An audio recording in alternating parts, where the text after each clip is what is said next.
எங்க 2 பேத்துக்கும் வேறு எந்த விஷயத்துல ஒத்து போகுதோ இல்லையோ, இந்த சாப்பிட்ற விஷயத்த பொறுத்தவரை 2 பேரும் கிட்டத்தட்ட ஒரே மாதிரி யோசிப்போம். புதுசு புதுசா ட்ரை பண்ணி சாப்பிடணுங்கிறதுல ரொம்பவே மும்பரமா இருப்போம். அதுவும் வெளியில போய் சாப்பிட்டு காசு வேஸ்ட் பண்ணுறதுல 2 பேத்துக்குமே விருப்பம் இல்ல.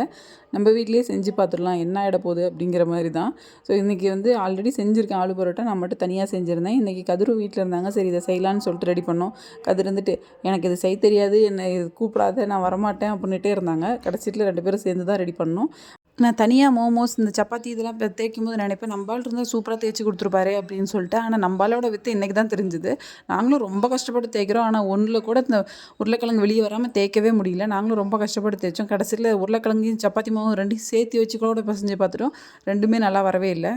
ஸ்கூல் படிக்கும்போது கூட இவ்வளோ யோசிச்சு யோசிச்சு சம் போட்டிருக்க மாட்டோம். அவ்வளோ யோசிச்சு, அவ்வளோ பிளான் பண்ணி ஃபைனலா வந்து சப்பாத்தி மாரியே தேய்ச்சு அது சென்டர்ல ஸ்ப்ரெட் பண்ணிக்கலாம். ஸ்ப்ரெட் பண்ணிட்டு பேக்கெட் மாரி ரெடி பண்ணிக்கலாம். 4 பக்கமும் ஃபோல்ட் பண்ணி அப்படியே வச்சு தேய்ச்சு அப்படியே கல்லுல போட்டுடலாம். மொத்தமா இருந்தாலும் பரவாயில்ல அப்படிங்கிற மாரி ஃபைனலைஸ் பண்ணி கடைசியா அந்த மாரி தான் போட்டோம்.